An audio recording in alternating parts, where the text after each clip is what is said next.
Cyrus, balita ko malapit ka ng graduate ah.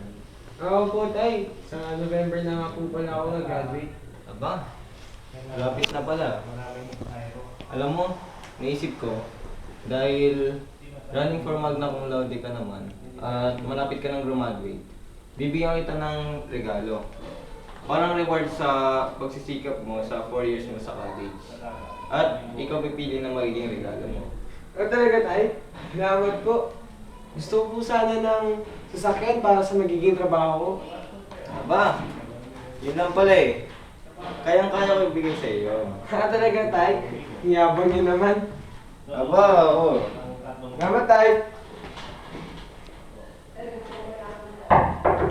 Luka, Cyrus, kain na! Tara na!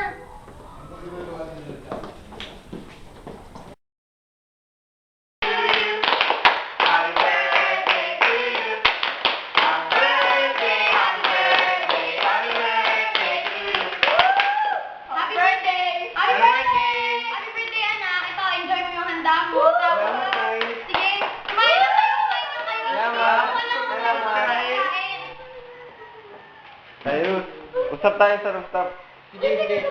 Pero bakit, tay? Maghintay ka lang. Sabi nga nila eh, good things come to those who wait. Okay po. Sige po. Hindi kaya na.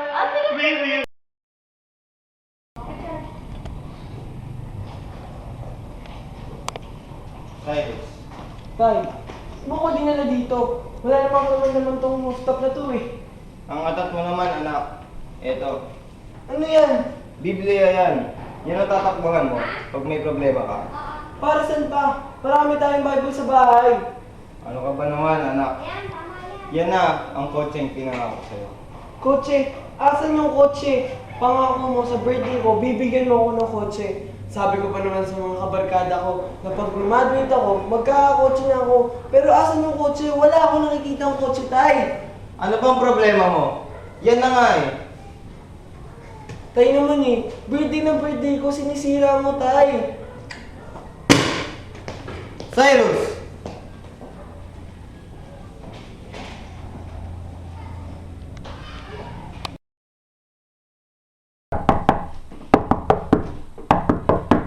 Ako po.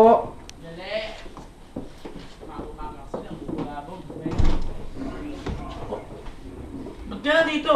Uy, pwede ba muna ako dito matira? Sige, pasok. Bibili din ako ng sarili kong bahay pag nagkatrabaho na ako. Okay lang yan, sige. Dali lang, ba't ka nga pala umalis? Ano makayas? Ayun ako. Ako sa tatay ko, paasa. Sabi niya, bibigyan niya ako ng kotse.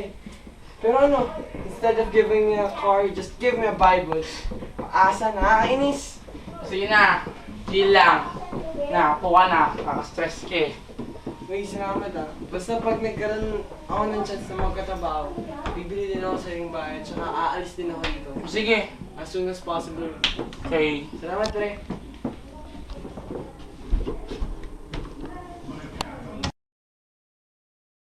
Cheers!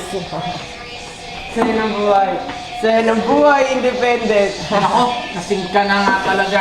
Di pa, pre. Iba ito. Ay, mga naman, Cyrus. Siguro lasing ka na din.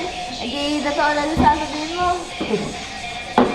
Kulit mo. Di pa nga ako lasing. Hindi ka pa mamakalabag ba sa talay mo? Tagal na lang hindi nag-uusap ka. Oo nga, Cyrus. It's been 2 years since the last time nito. Sigurado kung miss ka na nung...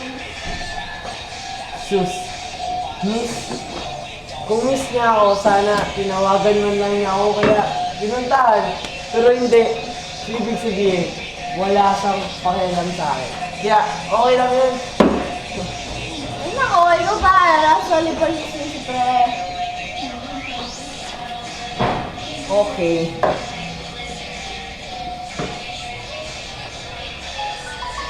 Oh, wait lang. Hello? Hello, Cyrus.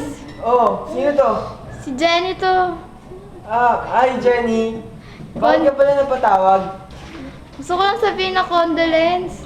Condolence? Para saan? Wala namang namamatay ata ah. Ha? Hindi mo pa alam? Patay na yung tatay mo. 1 week na. Nakalibing siya sa memorial. Bye,